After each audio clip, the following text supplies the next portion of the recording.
আসসালামু আলাইকুম ওয়া রাহমাতুল্লাহি ওয়া বারাকাতুহু। আলহামদুলিল্লাহি রাব্বিল আলামিন। সালাতু ওয়াসসালামু আলা সাইয়্যিদিল মুরসালিন ওয়া আলা আলিহি ওয়া সাহবিহি আজমাইন। আজকে 11 দলীয় ঐক্যের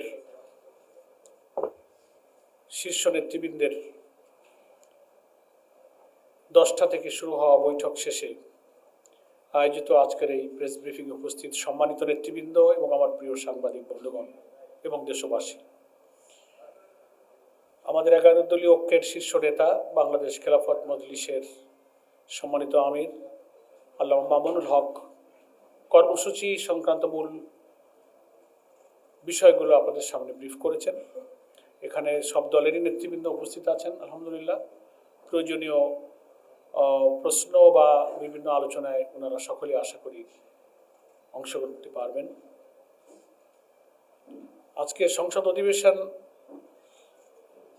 সকালবেলাও চলছে, আবার বিকালেও চলবে, যে কারণে আমাদের জামাত ইসলামী এবং এনসিপির দুই দলের দুই প্রধান, দুজনেই এমপি, একজন বিরোধী দলীয় নেতা, একজন বিরোধী দলীয় চিফ হুইপ, দুজনেই আজকের এই শীর্ষ নেতৃবৃন্দের বৈঠকে থাকতে পারেননি। ওনারা আপনাদের সকলকে সালাম জানিয়েছেন, ফোনে আমার সাথে কথা হয়েছে। এই বৈঠক সম্পর্কে ওনাদের পরামর্শ নিয়েই আজকে আল্লামা মামুনুল হকের সভাপতিত্বে শীর্ষ নেতৃবৃন্দ এই কর্মসূচি যেটা ঘোষিত হয়েছে ইতিমধ্যে, সে ব্যাপারে আমরা সবাই একমত হয়েছি। তো আমাদের বিগত 12ই ফেব্রুয়ারির একই দিনে অনুষ্ঠিত গণভোট আর জাতীয় নির্বাচন দুর্ভাগ্যজনকভাবে ক্ষমতাসীন দল বিএনপি জাতিকে বিস্মিত করে, হতবাক করে, জাতির কাছে দেওয়া তাদের যে প্রতিশ্রুতি যে তারা জুলাই সনদে স্বাক্ষরকারী একটি রাজনৈতিক দল, শুধু জুলাই সনদে স্বাক্ষরকারী বললেও যথেষ্ট হবে না। 9 মাস ধরে জাতীয় ঐক্যমত্য যে কমিশন গঠিত হয়েছিল সকলের সম্মতিতে, যেটা ন্যাশনাল কনসেনসাস কমিশন, বিএনপির প্রতিনিধি পুরা টাইম সেই কমিশনের সব বিষয়ে আলোচনায় সামিল ছিলেন। কিভাবে জুলাই সনদে একমত হয়ে যাওয়া বিষয়গুলোকে আইনি ভিত্তি দেওয়া যাবে, গ্র্যাজুয়ালি, ক্যাটেগরিক্যালি, ওনারা কিন্তু সব ব্যাপারে আলোচনা করেছেন এবং একমত হয়েছেন। 84টি ঐক্যমতের বিষয়, তার মধ্যে 47টি সাংবিধানিক সংস্কারের বিষয়, এগুলোর আইনি ভিত্তি দিতে গেলে একটা প্রেসিডেন্সিয়াল অর্ডারের প্রয়োজন। জুলাই জাতীয় সনদ এর একটা প্রেসিডেন্সিয়াল অর্ডার, রাষ্ট্রপতির আদেশ প্রয়োজন। সেই আদেশ তারপরে এটা গণভোটে যাবে, সেখানে হায় জয়যুক্ত হলে সরকারের গেজেট অনুযায়ী সংবিধান সংস্কার পরিষদ গঠিত হবে, সেখানে এটা অনুমোদন হবে এবং সংশোধিত এটা সংবিধানের অংশ হিসেবে তফসিল অন্তর্ভুক্ত হবে। কিন্তু ওই যে আমি বলেছি, হতবাক এবং বিস্মিত জাতি, জুলাই সনদে স্বাক্ষরকারী একটি দল সংবিধান সংস্কারে, রাষ্ট্রীয় কাঠামো পরিবর্তনের মৌলিক বিষয়ে ওনারা নোট অফ ডিসেন্ট দিলেন, কিন্তু গণভোটে যে 4টি প্রশ্নে জনগণ প্রায় 5 কোটি মানুষ যে ভোট দিল, এই গণভোটের এই ব্যালটে কিন্তু নোট অফ ডিসেন্ট নেই। 5 কোটি মানুষ ভোট দিয়ে কিন্তু তাদের নোট অফ ডিসেন্টকে খারিজ করে দিয়েছে। ওনারা বলেন সংখ্যাগরিষ্ঠ আমরা যা ইচ্ছা তাই পার্লামেন্টে করতে পারি। আমাদের হামিদুর রহমান আজাদ ভাইও বলেছেন, আরো অনেক নেতৃবৃন্দ শেয়ার করবেন, এখানে আমাদের অনেক আইনজ্ঞ আছেন, যেটা আমাদের সংবিধানের আর্টিকেল 7-এ পরিষ্কার বলা হয়েছে, will of the people is sovereign, জনগণের অভিপ্রায় হচ্ছে সর্বোচ্চ আইন। গণভোটে ভোট দিয়েছে প্রায় 5 কোটির মতো মানুষ। গণভোট সংবিধানে থাকতে হয় না, গণভোট বারবার হয়েছে, সে হিস্ট্রি বলে আমরা এখানে সময় ব্যয় করব না। এটা নিয়ে জাতীয় সংসদে আমাদের সম্মানিত বিরোধী দলীয় নেতা, চিফ হুইপ, পার্লামেন্টের মেম্বাররা বিতর্কে অংশ নিচ্ছেন। সংবিধানের একজন ব্যক্তি শুধু সংবিধান সম্পর্কে তার ইচ্ছামতো ব্যাখ্যা দিয়ে জাতিকে বিভ্রান্ত করছেন। আজকে 11 দলীয় ঐক্যের বৈঠকে আমরা এটা নিয়ে খুব উদ্বেগ প্রকাশ করেছি, আমরা এটা নিন্দা করি। দেশের বড় বড় আইনজ্ঞ, সংবিধান বিশেষজ্ঞ, রাজনীতি বিশ্লেষকরা পার্লামেন্টের বাইরে গোল টেবিল করছেন, সেমিনার করছেন। তাদের এই ব্যাখ্যা যে ঠিক নয়, জনগণের অভিপ্রায়ের উপরে যে কোনো আইন চলে না, তার যথেষ্ট আইনি ব্যাখ্যা কিন্তু তারা দিচ্ছেন। সাংবাদিক বন্ধুগণ এবং দেশবাসী, আমরা মনে করি এই সংকট বিএনপি তৈরি করেছে, ফলে এই সংকট তাদেরকেই সমাধান করতে হবে এবং সেই সমাধানের রাস্তা কিন্তু বন্ধ হয়ে যায়নি। পার্লামেন্টের সেশন চলছে, আমাদের পরিষ্কার 11 দলীয় ঐক্যের কথা হচ্ছে, যেটা পার্লামেন্টে আমাদের নেতৃবৃন্দ বলছেন যে বিএনপি প্রেসিডেন্সিয়াল অর্ডার অনুযায়ী, যে রাষ্ট্রপতির আদেশ অনুযায়ী সংবিধান সংস্কার পরিষদ যে গঠন হওয়ার কথা, শপথ নেওয়ার কথা বিরোধী দল নিয়েছে, ওনারা নেননি। ওনারা সেই শপথ নিতে পারেন, এখনো সংবিধান সংস্কার পরিষদের বৈঠক আহ্বান করতে পারেন, প্রাইম মিনিস্টারের সাজেশনে রাষ্ট্রপতি রাখতে পারেন এবং সেই সংস্কার পরিষদের বৈঠকেই জুলাই সনদের গণভোটের যে ফলাফল হয়েছে, ব্যালটে যে প্রশ্নগুলো ছিল, যে 5 কোটি লোক হাতে ভোট দিয়ে জয়যুক্ত করেছে, 5 কোটি মানুষ এই গণভোটের ফলাফল অর্থাৎ পুরা জুলাই সনদকে অক্ষরে অক্ষরে আইনে রূপান্তরিত করে সেটা আমাদের সংবিধানের তফসিলে তারা অন্তর্ভুক্ত করতে পারেন। সে সময় এখনো আছে, কিন্তু সংখ্যাগরিষ্ঠতার জোরে যে পথে তারা হাঁটছেন, কেন এটা জাতি বুঝতে পেরেছে। যেসব ইস্যুতে তারা নোট অফ ডিসেন্ট দিয়েছেন, সংবিধান এবং রাষ্ট্র সংস্কার ইম্পর্টেন্ট ইস্যুতে তারা নেগেটিভ করেছেন। যেমন প্রধানমন্ত্রী একাধিক পদে থাকতে পারবে না, কমিশন একমত, সব দল একমত, ওনারা নোট অফ ডিসেন্ট দিয়েছেন। কেয়ারটেকার সরকার পদ্ধতির ব্যাপারে কয়েকটা পয়েন্টে ওনাদের নোট অফ ডিসেন্ট আছে। আপার হাউস পিয়ার পদ্ধতিতে হবে, সেখানে ওনাদের নোট অফ ডিসেন্ট আছে। তারপরে কয়েকটা কনস্টিটিউশনাল পোস্ট, চিফ জাস্টিস, কেয়ারটেকারের প্রধান, anti corruption commission, public service commission, নির্বাচন কমিশন, সুপ্রিম কোর্টের বিচারক নিয়োগ, দুদকের চেয়ারম্যান, এই নানান সাংবিধানিক পদে নিয়োগের ব্যাপারে বিদ্যমান ফ্যাসিবাদী রাষ্ট্র কাঠামো, যেটা আগের সংবিধানে ছিল, রাষ্ট্রপতি আর প্রধানমন্ত্রীর ইচ্ছাই এখানে পূরণ হতো। কিন্তু আলহামদুলিল্লাহ ঐক্যমত্য কমিশন এবং 33টি দল আমরা একসাথে লম্বা সময় মিটিং করে আমরা একমত হয়েছি যে এই জায়গাগুলোতে প্রধানমন্ত্রী রাষ্ট্রপতির ক্ষমতার ভারসাম্য আনতে হবে। প্রধানমন্ত্রীকে অসীম ক্ষমতার অধিকারী করা যাবে না, যে কারণে প্রশাসনে দলীয়করণ, দুর্নীতি, কর্তৃত্ববাদী শাসন বসা বাঁধে। এই ভাঙার জন্যই কিন্তু এই কমিশনটা হয়েছিল। সেইখানে বিএনপি কিন্তু এই যে কয়েকটা পয়েন্ট বললাম, সব জায়গায় তারা নোট অফ ডিসেন্ট দিয়েছেন। এই জন্য গণভোটের ফলাফল যদি পুরোপুরি অক্ষরে অক্ষরে মানতে হয়, জাতীয় সংসদে বই দেখিয়ে তো একজন নেতা বলেন এই জাতীয় সনদের সব অক্ষরে অক্ষরে আমরা পালন করব। তো তার অর্থ কি দাঁড়ালো? গণভোটে যা গিয়েছে ব্যালটে, ওখানে তো জুলাই সনদের সম্পূর্ণটাই গিয়েছে। তো অক্ষরে অক্ষরে মানেন, তাহলে 10টা নোট অফ ডিসেন্ট বাদ দেন।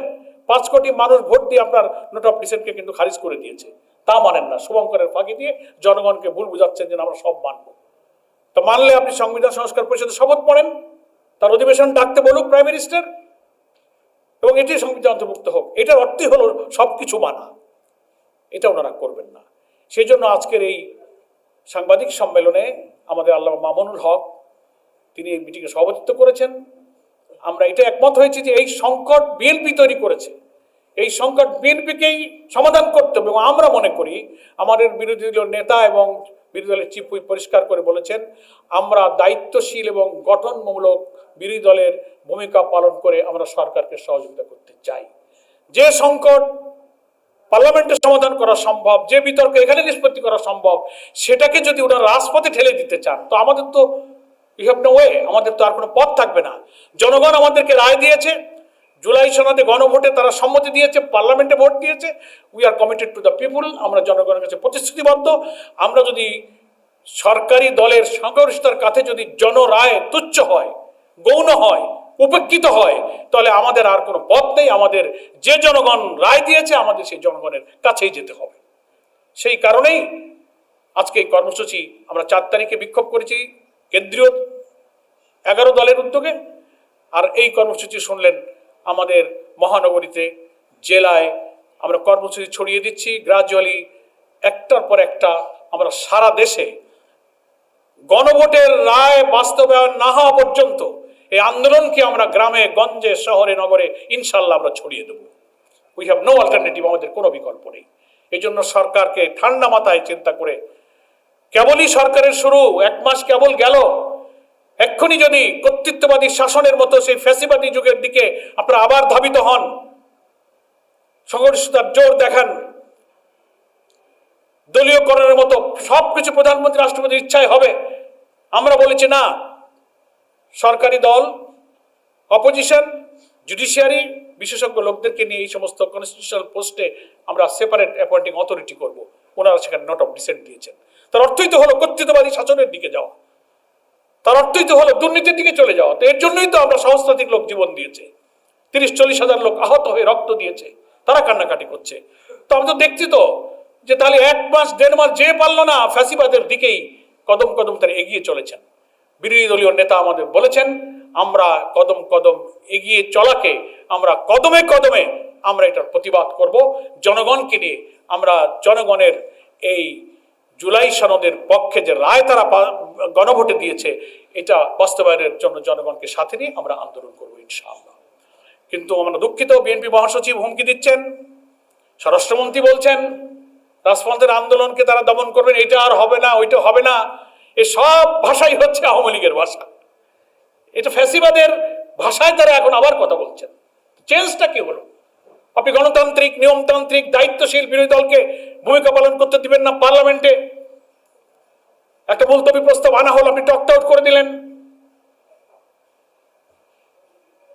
মাননীয় সংসদ নেতা এবং স্পিকার মহোদয়কে বলবো, আপনারাই পার্লামেন্টে স্বীকার করেছেন বাংলাদেশের সংসদীয় রাজনীতির ইতিহাসে এটি প্রথম উদাহরণ তৈরি করেছেন যে কখনো সরকারি দল মুলতবি প্রস্তাব আনে না। আপনারা দিনের কার্যসূচি মুলতবি করে আপনারা আবার বিরোধী দলের আনা এই মুলতবি প্রস্তাবের কাউন্টার করার জন্য আপনারা আরেকটা প্রস্তাব এনে আপনারা সেখানে আলোচনা করেছেন এবং সেটা ব্যালেন্স করার জন্য সেটাকেও আপনারা টকড আউট করেছেন। বাংলাদেশের সংসদীয় রাজনীতি ইতিহাসে এই একটা খারাপ নজির আপনারা তৈরি করেছেন যে যে মুলতবি প্রস্তাবের অধিকার হচ্ছে বিরোধী দলের, সেটাকে আপনি সরকারি দলে গিয়ে আপনি বিরোধী দলকে মোকাবেলা করার জন্য একটা ভোতা হাতিয়ারকে ব্যবহার করেছেন। এজন্য আমরা বাধ্য হয়েছি জনগণের কাছে যেতে, জনগণের আশা পূরণ হওয়া পর্যন্ত, গণভোটের রায় পূর্ণ হওয়া পর্যন্ত, সফল হওয়া পর্যন্ত আমাদের এই আন্দোলন ইনশাআল্লাহ চলবে। যদি আমরা দেখি পার্লামেন্টে বিরোধী দলকে অনার করা হচ্ছে, কোনো আলোচনা এবং জনরায় অনুযায়ী এটাকে সমঝোতার দিকে যাচ্ছে, আমরা নিয়মতান্ত্রিকভাবে সরকারকে we are ready to give all kinds of cooperation to the government, আমরা রাজি আছি। কিন্তু ঠেলে দেবেন না। এত রক্তের পরে একটা শান্তিপূর্ণ সহ অবস্থান, সহমর্মিতা, পলিটিক্যাল যে ডেমোক্রেটিক কালচার, সন্ত্রাস মুক্ত, ভায়োলেন্স মুক্ত, বৈষম্যহীন মানবিক বাংলাদেশের জন্য আমাদের তারুণ্যের যে শক্তি রক্ত দিয়েছে, সেই দিকে কিন্তু আবার ঠেলে দিবেন না, এটা আমরা সরকারের কাছে আবেদন জানাচ্ছি। তারপরে আমাদের জনদুর্ভোগ, মামুনুল হক সাহেব বলেছেন জ্বালানি, লজ্জাও করে না। যতবার জ্বালানি নিয়ে কথা বলার চেষ্টা করতে সুযোগ দেয়নি বিরোধী দলের একজন নেতা ব্যারিস্টার নাজিব মোমেন, এই জ্বালানি সংকটের জন্য উনি নোটিশ দিয়েছিলেন, স্পিকার সে নোটিশকে খারিজ করে দিলেন, আলোচনা হতে দেওয়া হলো না। প্রশ্নোত্তরে যখন বলা হচ্ছে তখন বিদ্যুৎ জ্বালানি মন্ত্রী, অন্য মন্ত্রীরা উত্তরে বলছেন দেশে কোনো জ্বালানি সংকট নেই। পররাষ্ট্র প্রতিমন্ত্রীও বললেন, আজব ব্যাপার, মানুষ হাসে। পেট্রোল পাম্পে বিশাল বিশাল শত শত গাড়ির লাইন, মাটির নিচে গ্যালন গ্যালন পেট্রোল লুকানো হচ্ছে, বাঁশবাগানে পেট্রোল পাওয়া যাচ্ছে, কবরস্থানে পেট্রোল পাওয়া যাচ্ছে, পাম্পে লম্বা লাইন, আর মন্ত্রী পার্লামেন্টে হাসেন আর বলেন সংকট নেই। তো হয় কেন এই লম্বা লাইন? ম্যানেজমেন্টের আমাদের মামুনুল হক সাহেব বলেছেন যে দুর্নীতি, সিন্ডিকেট, অব্যবস্থাপনার চরম সংকটে জাতিকে ঠেলে দিয়ে এই সরকারের পক্ষে যে দেশ চালানো সম্ভব নয়। ওনারা নিজেদের ভাগ্য বদলাবার ধান্দায় আছেন, জাতির ভাগ্য বদলাবার ধান্দায় ওনারা নাই। এই জন্য হাম কিভাবে আমাদের শিশুদের কষ্ট দিচ্ছে, উদ্বেগ বাড়ছে, নিয়ন্ত্রণ করা যাচ্ছে না। জ্বালানি দ্রব্যমূল্য যেমন বাড়ছে, সামনে বড় মৌসুম, কৃষিতে সেচ সংকট তৈরি হচ্ছে, আজকাল আধুনিক কৃষি যন্ত্রপাতি ব্যবহার করে ধান কাটতে, বাড়িতে আনতে, মাড়াই করতে সব জায়গায় যন্ত্রপাতির ব্যবহার হচ্ছে। এর সবটার ক্রাইসিস হচ্ছে জ্বালানির কারণে। তো কৃষিতে সংকট হবে, দ্রব্যমূল্য বাড়বে, রেমিটেন্সের উপরে প্রভাব পড়বে, যানবাহন আস্তে আস্তে স্থবির হয়ে চলে যাবে। তো এই কারণে সরকার সেদিকে নজর নেই। আমাদের ভোলার এক নারী নেত্রী, জামাত ইসলামের মহিলা নেত্রীকে একটা পোস্ট দেওয়া হয়েছে। হ্যাঁ, সেটা হয়েছে আজকে, কিন্তু কেন একটা সিম্পল কি বলে ফেসবুকে সে একটা পোস্ট, একটা স্ট্যাটাস দিয়েছে, ন্যায়সঙ্গত একটা শেয়ার করেছে। আপনি তাকে, একজন নারীকে, তার একটা প্রতিবন্ধী বাচ্চাকে ফেলে রেখে আপনি তাকে গ্রেফতার করে হাত কড়া পরায় নিয়ে গেলেন। লজ্জা করা উচিত। যারা আইসিটি অ্যাক্টের কথা বলেন, সংবাদপত্রের স্বাধীনতার কথা বলেন, ফ্রিডম অফ প্রেসের কথা বলেন, পুলিশদের জিজ্ঞেস করলে বলে এটা ঊর্ধ্বতন কি কর্তৃপক্ষের নির্দেশে আমরা এটা করেছি। কর্নেল অলি আমাদের 11 দলীয় ঐক্যের অন্যতম শীর্ষ নেতা বীর বিক্রম, তার এলাকায় বিএনপির পক্ষ থেকে তাকে অপমান করার জন্য কুশপুত্তর লেখা দাহ করা, অসত্য কথা বলে তাকে গালিগালাজ করে জাতির কাছে হেয় করার চেষ্টা করা হচ্ছে। আমরা 11 দলের পক্ষ থেকে এই বীর মুক্তিযোদ্ধা বীর বিক্রম, তাকে আপনি রাজাকার বলছেন। রাজাকার তো আপনারা সবাইকে বলছেন, কাউকে বাদ দেন নাই। মেজর জলিলকেও বলেছিলেন, যিনি বলেছিলেন অরক্ষিত স্বাধীনতাই পরাধীনতা। অর্থাৎ ফ্যাসিবাদ বিরোধী, কর্তৃত্ববাদী এবং দিল্লির আধিপত্যবাদ বিরোধী রাজনীতির সাথে যারা থাকবে, আপনাদের ভাষায় তারা সব রাজাকার। যারাই এই হকের পথে, সত্যের পথে থাকবে, আপনার কাউকে রাজাকার বলতে বাদ দেননি। ফলে আমরা 11 দলের পক্ষ থেকে কর্নেল অলি আহমদ বীর বিক্রম, আমাদের ঐক্যের একজন শীর্ষ নেতার বিরুদ্ধে সরকারি দলের কর্মীদের ওই এলাকায় যা করা হচ্ছে তার তীব্র নিন্দা জানাই। স্বরাষ্ট্রমন্ত্রীকে আমরা বলবো, আপনি সেখানে পদক্ষেপ নিয়ে আপনার দলের এই সমস্ত কর্মীদেরকে আপনি নিবৃত করুন। জাতির একজন বীর মুক্তিযোদ্ধা, দেশের একজন সিনিয়র পলিটিশিয়ান, তার মর্যাদা রক্ষা করা সরকারের দায়িত্ব, রাষ্ট্রের দায়িত্ব। আমরা তার প্রতি এই আচরণের তীব্র নিন্দা এই 11 দলীয় ঐক্যের পক্ষ থেকে জানাচ্ছি। ফলে আইন শৃঙ্খলা পরিস্থিতির অবনতি হচ্ছে। বিরোধী দলের নেতা কর্মী থেকে নানান অজুহাতে বিভিন্ন জায়গায় হামলা করা হচ্ছে, গ্রেপ্তার করা হচ্ছে, মিটিংয়ে বাধা দেওয়া হচ্ছে। আর চাউল, খাল কাটা, ইমামের বেতন দিয়ে মুখরোচক করে দেশটা খুব জমানোর চেষ্টা করা হয়েছিল। কিন্তু গ্রামে গঞ্জে খবর চরম অসন্তোষ, ভাগাভাগি, লুটপাট, অসন্তোষ, গ্রুপিং, ঠেলাঠেলি চলছে। আইন শৃঙ্খলার চরম অবনতি। তো ফলে 5 বছরের তো 1.5 মাসও যায় নাই, আল্লাহ জানে 5 বছরের জাতির কপালে কি আছে। এক্ষুনি সংযত হন, এক্ষুনি নিবৃত হন। আমরা বাংলাদেশ জামাত ইসলামের সম্মানিত আমির টেলিফোনে সংসদে গিয়েই বলেছেন, আপনাদের সকলকে সালাম দিয়েছেন। আমাদের তিনি লিডার অব দি অপোজিশন, এবং আমাদের কি বলে বিরোধী দলের চিফ হুইপ নাহিদ ইসলাম, তিনিও আসতে পারেননি। অনুপস্থিত অনেক এমপিরা আসতে পারতেন। সকলের পক্ষ থেকে আমি সালাম জানাচ্ছি। আমার এই বক্তব্যের পরে এনসিপির সার্জিস আলম কিছু বলতে চাইতে পারেন, আমাদের ইমরান ভাই আছেন, আহমদ আব্দুল কাদের ভাই আছেন। 2-1 মিনিট ওনারা সুযোগ নেবেন, অনেক কথা থাকতে পারে। আপনারা প্রশ্ন যদি কথার মধ্য দিয়ে শেষ হয়ে গেলে আলহামদুলিল্লাহ, তাহলে শেষে আপনারা